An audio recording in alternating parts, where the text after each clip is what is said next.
ধুরন্ধরের opening day collection দেখে অনেক trade analyst মুভিটিকে flop tag দিয়ে দিয়েছিলেন, কেউ কেউ তো ডিজাস্টারও ঘোষণা করেছিলেন, কিন্তু সেসব সুমুচাদের বুড়ো আঙুল দেখিয়ে এখন ধুরন্ধর পটেনশিয়াল ইন্ডাস্ট্রি হিট হওয়ার রেইসে ঢুকে পড়েছে।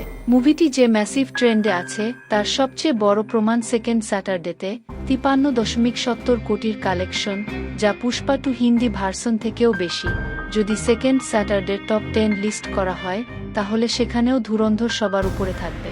সেকেন্ড সানডের শুধু অ্যাডভান্স বুকিংই 30 কোটি ছাড়িয়েছে, অর্থাৎ রবিবারে মোট কালেকশন 60 কোটির উপরে যাওয়াটা প্রায় নিশ্চিত। বর্তমান ট্রেন্ড বলছে যদি এভাটার 3 এর এফেক্ট খুব বেশি না পড়ে তাহলে ধুরন্ধর পুষ্পা 2 এর লাইফটাইম হিন্দি কালেকশন ছাড়িয়ে নতুন ইন্ডাস্ট্রি হিটও হতে পারে। আর হ্যাঁ, রিলিজের আগেই একবার বলেছিলাম এই মুভির সঙ্গে প্রভাসের রাজা সাব ক্ল্যাশ না করায় ভালোই হয়েছে, তখন অনেকেই আমার উপর ক্ষেপে গিয়েছিল।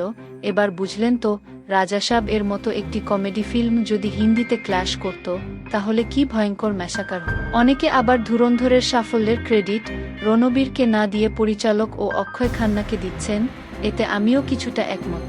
তবে একটা জায়গায় রণবীরের ক্রেডিট সর্বোচ্চ। রণবীর জানতেন ফার্স্ট পার্টে তার ইম্পর্ট্যান্স কম, তারপরও তিনি কোনো আপত্তি করেননি। গল্পে পরিবর্তনের জন্য কোনো ডিমান্ডও রাখেননি। পরিচালক যেভাবে বলেছেন সেভাবেই নিঃশব্দে কাজ করে গেছেন। রণবীরের জায়গায় যদি সালমান খান থাকতেন তাহলে অক্ষয়ের বেশিরভাগ সিন হয়তো কাট হয়ে যেত, নয়তো অক্ষয়ের জায়গায় থাকতেন তার ভগ্নিপতি আয়ুষ। তাই বলা যায় সিনেমা সাফল্যে রণবীরের ক্রেডিট কোনো অংশেই কম নয়। আর ধুরন্ধর তো ছিল জাস্ট ট্রেলার, আসল ব্লাস্ট হবে পার্ট 2 এ। যদি ফার্স্ট পার্টি ইন্ডাস্ট্রি হিট হয় তাহলে সেকেন্ড পার্ট কি করবে সেটা জাস্ট ইমাজিন করুন।